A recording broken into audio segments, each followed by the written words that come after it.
Salam sejahtera untuk kita semua.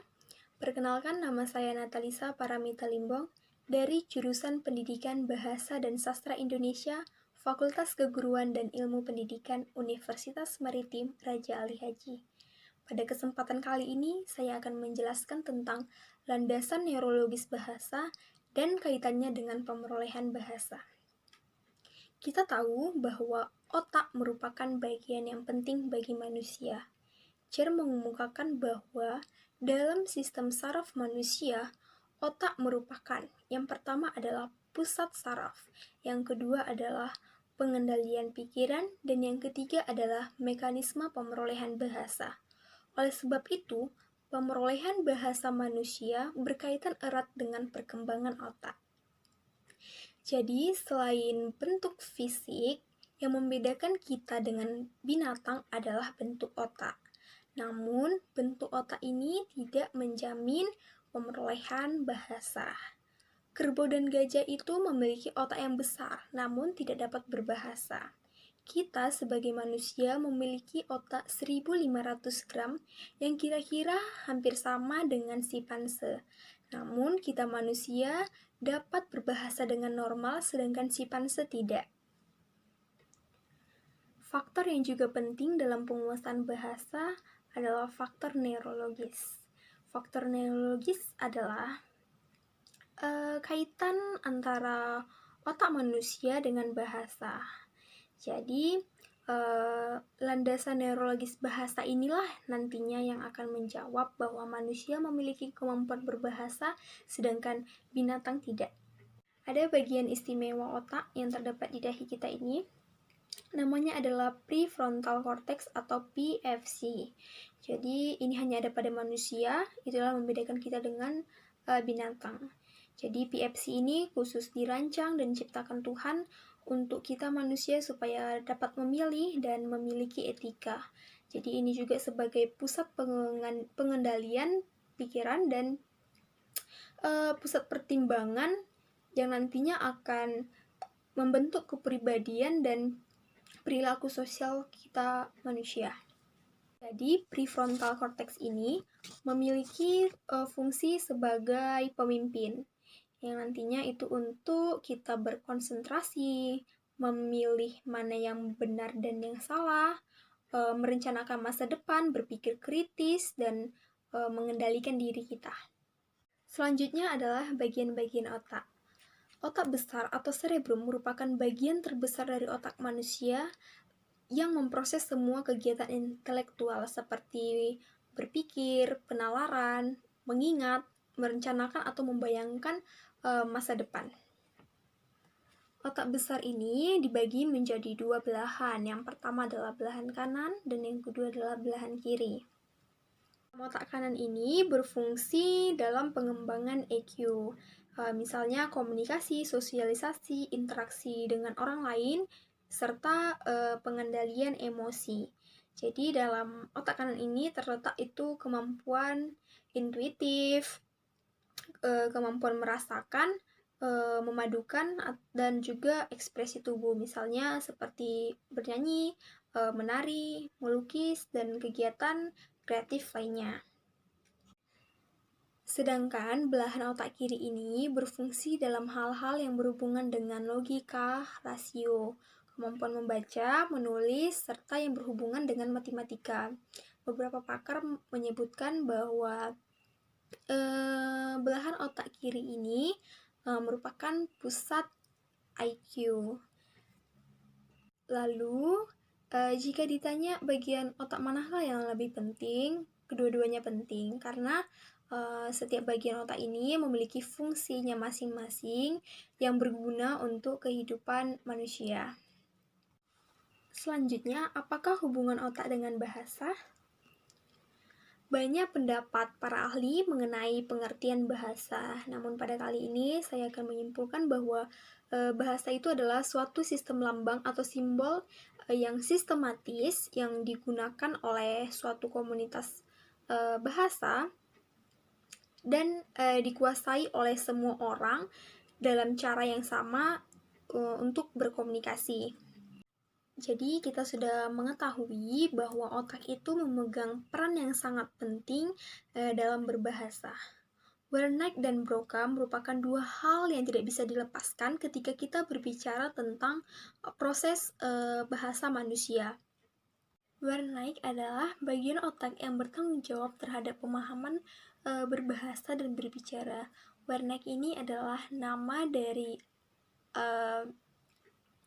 ahli saraf dan kejiwaan dari Jerman, yaitu Karl Wernicke. Dan Broca ini adalah nama ahli bedah saraf asal Prancis, yaitu Pierre-Paul Broca.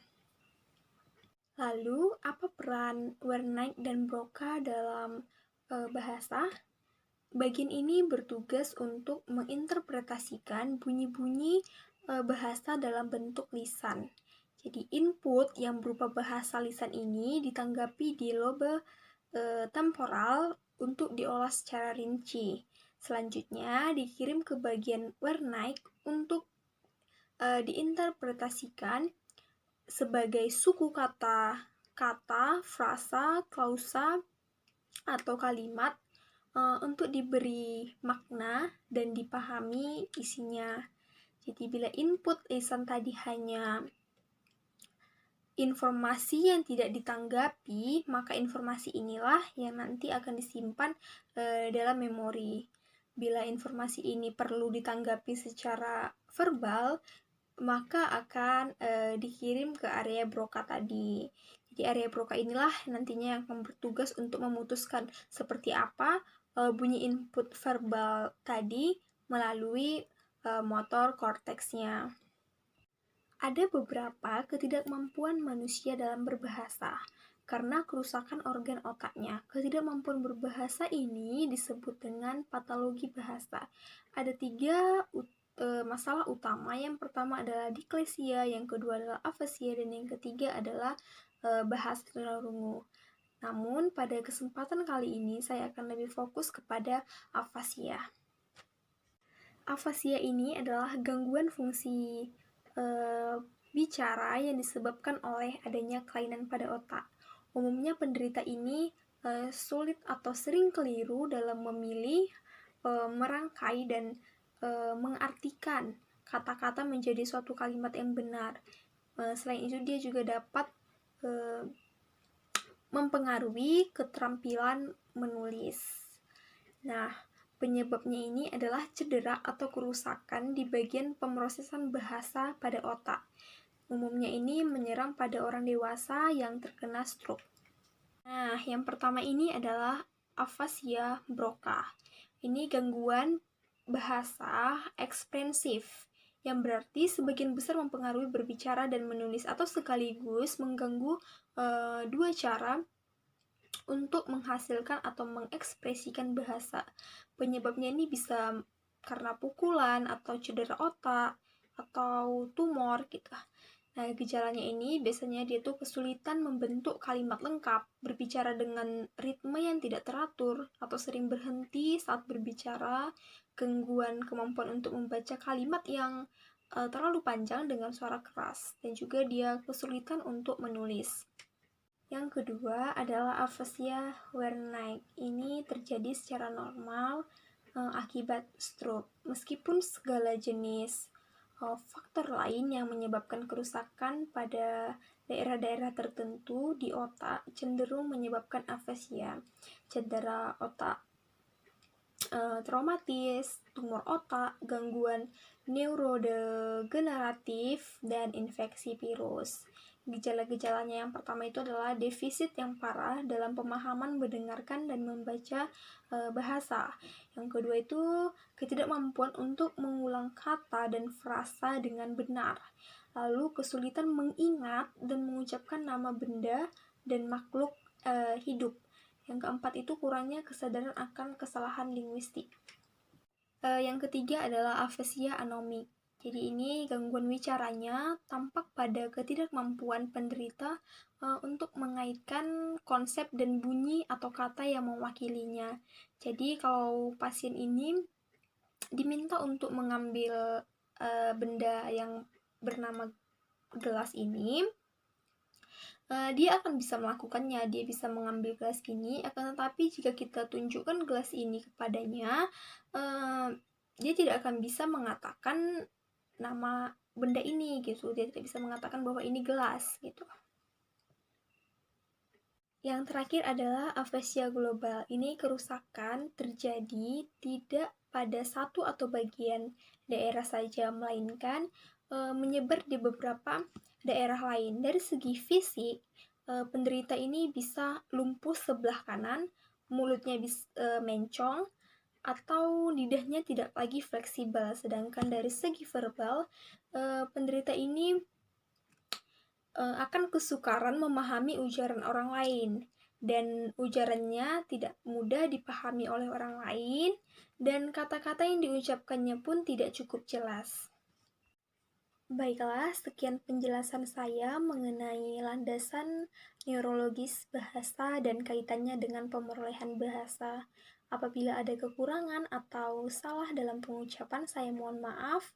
Terima kasih.